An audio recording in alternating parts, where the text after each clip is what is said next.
Good morning everyone, this is M4J and welcome back to the channel, where today we are going to be discussing the Škoda T50. This is the Czechoslovakian Tier 9 medium tank, for those of you who don't know. So if you're new to the channel, what we do on these tank reviews is we take a look at the upgrades, see which upgrades you should mount first on the tank if you are a free-to-play player.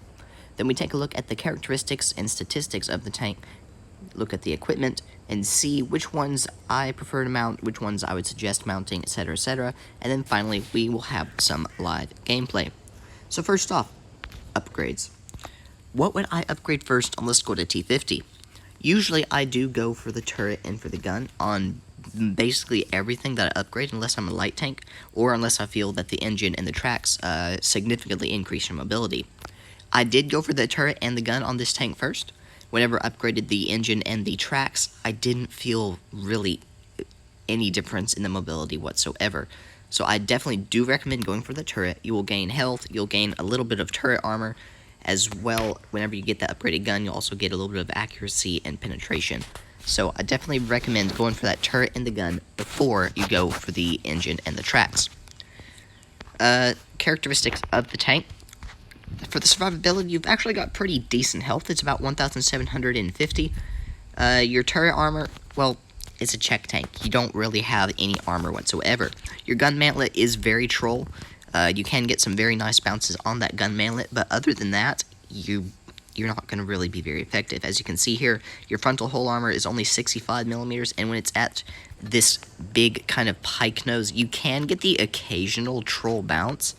Definitely don't want to rely on that, though. Your side armor is actually got spaced armor there, so if anybody tries to HE you or HESH you, then they're usually going to end up failing. I have been penetrated by HE or HESH in the side before, so don't fully rely on that either. Your view range is 308 meters, which is not bad at all, and since you are a massive tank, you really don't have much camo rating at all. As you can see, it's only 34% there. Firepower, you've got okay DPM. It's not the worst and it's not the best. It's basically in the middle of the Tier 9 medium tanks for DPM. It's 2,663. It's not the worst, but it's not the best. You've got a 16-second magazine reload time whenever you are using Vent, 16.3 whenever you're using the Calibrated Shells. You've got 2.5-second intraclip reload, so you're able to dish out that 910 damage in 930 damage in 5 seconds. You've got pretty good penetration, 242 with your standard APCR rounds, as opposed to the average 230, 220 that you see on your other Tier 9 medium tanks. You've also got pretty decent heat penetration at 290, and it goes up even more whenever you're using the Calibrated Shells, and 50 millimeters of high explosive penetration. Your alpha with that HE is really nice, so if you can penetrate them with the HE, for the certain light tanks, then I definitely would be loading up the HE. Your aiming time's not all that bad. I do apologize for all this coughing. 3.2 second aim time, 0.310 dispersion, and 8 degrees of gun depression. I originally thought it was 6 degrees, but it's actually 8 degrees, so that is really nice. 60 km/h top speed with a 24 horsepower per ton power to weight ratio, so you are able to get up to speed really quickly, and you're also fairly mobile with a 58 degrees a second hull turn rate, and pretty good horsepower at 920.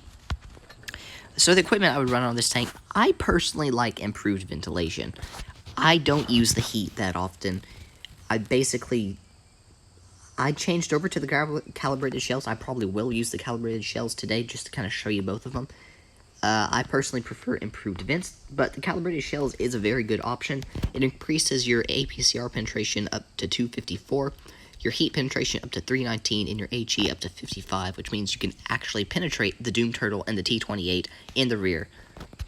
Also, I would go with the improved optics to bump up that view range. I personally prefer engine accelerator, although these two don't matter all that much. Definitely want to go with the enhanced gun lane drive for the stabilizers.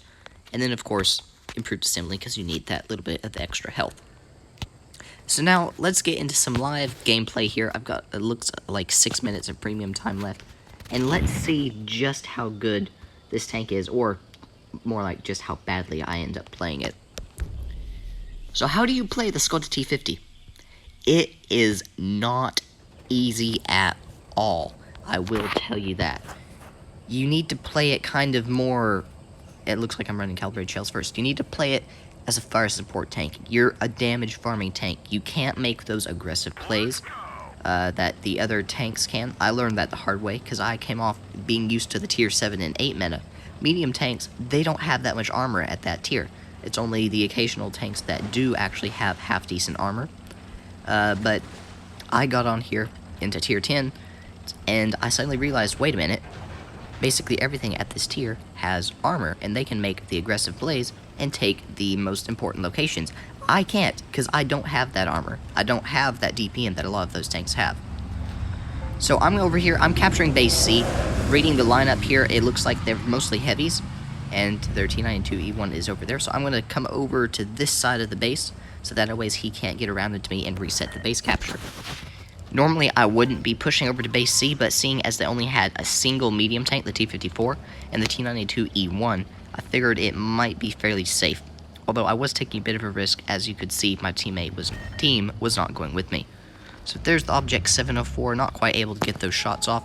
I am now spotted. I don't want to really poke forward quite yet, because I don't know if their T30 is going to be sitting over there. I don't believe he is. I'm going to start pushing forward, and we will see. Alright, so T30 is not in that bush over there, which is a good thing. So I'm going to go for this T92E1 if I can hit some shots on him. It doesn't quite look like it. I'm going to start pushing him, because I don't want him to take out our Death Star. He's on a reload now. Or actually, no, he's not. Somebody else shot the Death Star. Alright, T92E1, I can take him out fairly quickly. So I'm going to put a little bit of pressure on this guy here. Our team is vanishing very quickly here. Okay, KPF takes out the T92E1. I need to wait for a second because I don't want to poke out in front of that E100 there. Another thing about this tank is you have to be very, very, very patient while playing it. Because, like I said, you don't have the greatest DPM. You don't have really good penetration. You have to kind of let your team do the work. And then you've got to go forward. Alright, so KPF. Push E100. So if my KPF will push this E100 here. And of course he is not going to do that. It looks like I am alone versus this E100. Alright, so here's this FV215B here. Let's see if I can get my gun down and get some shots off into him and help our KPF out. Bounce that round off there. And it looks like we hit his gun as well. Alright, so E100's trying to come around here. I don't want to get shot in the bum by this guy. So I'm trying to keep this rock in between me and this E100. Alright, so now he isn't looking. He just fired. So I'm going to start backing down. Put one round into his turret. Second round into his turret. And we're going to put a third round into his turret. And now I just need to get out of here. KPF, I would have been assisting you. But unfortunately, I did not. Well, I actually tried to assist, but I didn't really have too many shots. Alright, so there's that T57 up here. I'm fairly certain he can't get his gun down enough to hit me. I don't want to poke out because there's the T30 over there. I know I am spotted. So there's the FV215B. I'm going to let him push. T30 is getting shot. Okay, yeah. Hi, T57. That did not work out very well at all. As you can see, I'm not the greatest Škoda player. I do not enjoy the tank personally. I don't like it that well. And it also requires very specific, certain maps do better for it than others, obviously. Like on Canyon, for example, I can do fairly well on there because I can stay on the outskirts of the enemy's view range. I don't really want to go to the middle there because it usually ends up in me getting absolutely destroyed because I'm a massive tank and everybody can hit me. You have to relocate after you fire off your entire clip. And that is what I usually try to do. So I'm just going to come over here, hide behind this little ridge here, and see what they do. And hopefully I can get a couple of rounds into the enemy team. Alright, so I'm going to come up and try to do a little bit of spotting. Our Leo is up there. He has not spotted anyone, so I'm gonna push forward a little bit more. Our heavies are starting to come up here. I don't see anyone, so I'm gonna push forward a little bit more as well. Let's poke up into this bush, see if we can spot anyone. It looks like they went down. I'm just gonna sit here and wait for my team to come, and yes, they did go down. Alright, so this is actually a good position for the Škoda T50. I have fairly good accuracy. I just need to get somewhere where I can actually shoot these enemy tanks. So I'm going to start trying to flank around, spot the Leopard 1 there, spot the Death Star as well. I get spotted, unfortunately, so I'm going to put a couple rounds into this Death Star. Hopefully I can get one more round off. Nope, completely missed that one. Alright, so I'm going to reset my camo, and hopefully while I am reloading, the Death Star will start to drive away. Unfortunately, it is not what he's doing. Alright, so I'm going to poke out, spot him. Gonna put one round into him. 2 rounds into, oh well, not 2 rounds because I should have aimed that. And we're just gonna break his track and do absolutely nothing to him. Such is my RNG. But we weren't spotted that round. We weren't spotted that time. Death Star doesn't have the greatest view range. So I don't know how I wasn't spotted, to be honest. But there's the Leopard 1. So I'm gonna finish reloading. I'm gonna try to perma-track him here. I don't know where that shot went. I guess I hit the Doom Turtle. That's invisible. We're going to put another round, hopefully, into that Leopard 1. Alright, so I'm going to relocate. They know where we are here. I'm going to see what I can do to support my heavy tanks and do a little bit of flanking. So there's that Leopard 1. He is a one-shot now. Looks like he did take 2 of my rounds. So I'm going to go for this E100 right here and see if I can't help my AMX out and get behind this E100. The Doom Turtle is over there. Here's this E100 right here. Our AMX takes a nasty shot from the E100. So now I'm going to try and get around behind him. So we're going to put 1 round into him. Actually managed to get a bounce from behind. Another round.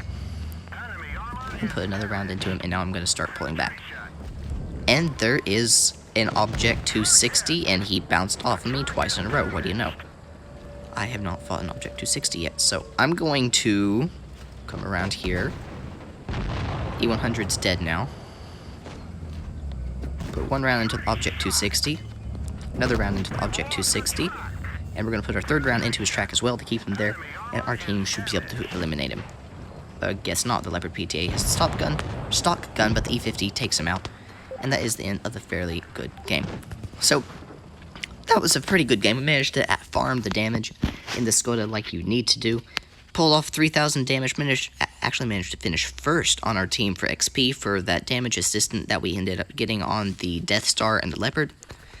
And also, I believe, the T95. So, I'm going to have one more round for you here today. Hopefully, it'll be a really good one, and I won't completely flop like the first round. And we will see how this goes. Alright, so what tanks do they have? They have a Leopard 1, or a Leopard 1 platoon, an STB-1, a Conqueror, IS-8, Waffle, SU-122-54. We have a Kranwagen, an M48 Patton. I'm going to go this way. I'm not going to go to base A. If I go to base A, I'm going to die versus the 2 Leopard 1s and the STB because they have pretty decent damage per minute. Well, the Leopard 1s together have really good DPM. STB has a turret. I don't have either of those things. So I'm going to come this way, do a little base capturing, and hopefully I can get a few sneaky shots off into those red teammates. Alright, so I'm going to capture base T here. And then I'm going to start driving around to this bush over here and spot base C. Alright, so there's their Conqueror over there. As I figured, he went over there. I don't know where their IS-8 is. I'm going to assume it's one of their TDs that's capturing base C, but it may be their IS-8. So, I'm going to start pushing base C. Our VK-72 hasn't spotted anyone, neither has our Patton. This gives me fairly good confidence that only 1 tank actually went to base C, or maybe 2. And they don't want to remain at base C for the obvious reason that they will get clobbered by what appears to be our team rushing towards them. So I don't see anyone right now. That kind of gives me an idea that it is definitely TD. This Waffle is AFK. I'll just go ahead and put a couple rounds into this Waffle right quick. And it looks like he just woke up. Alright, so he's a one-shot. Waffle's gone. I'm going to turn around and start focusing on these Leos that are flanking around from behind. Got 4, 3, 2, 1. Now I am reloaded. Not quite able to reload quick enough to hit that leopard one. Alright, so here's the enemy leopard, another leopard one. Not able to put that round into him. Am I able to hit this STB? I don't know what that shot was. But we're going to put our third round into him, and now we are on just under 2k, or 8k damage. 8k, what am I talking about? Yeah, 2k. I was reading 1.8, and I got a little bit crossed there. Alright, so here's their IS-8. Using our 8 degrees of gun depression, we'll put a couple of rounds into him. I need to watch out because there's the Conqueror behind me, and he is using his HE. So we're going to permatrack this IS-8 here. I'm going to try to get away so I don't take any more damage from this Conqueror. IS-8 is coming after me. I should be able to finish reloading just as he shoots me, which he does. So now, with a bit of high rolls, I can hopefully finish him off, but it does not look like. Nope, FB, or Conqueror comes around the corner. Okay, so yeah, not too well of a good play for me there. I probably should have gone around to where the Conqueror was, but, well, no, that wouldn't have worked either, because he would have been able to beat me with his better DPM. So what could I have done better in this round? I did pretty good farming the damage there. I could have not rushed out, or I could have tried to support my team a little bit better. But at the same time, we managed to win anyway, so I'm not really going to complain. We managed to finish on about 4k damage or so. Didn't get any kills, but we did manage to support our team with those heavies. So basically, this is the Škoda T50. I don't like it. I love the TVP VTU much better than I do this tank. I'm not the greatest player in it. I managed to maintain about a 62% win rate and pretty good average damage per battle. I don't like it, though. I hope that you guys do like it. It's not a bad tank. It's just not one of my favorite types of tanks. But it's a freaking boat. It's got no armor.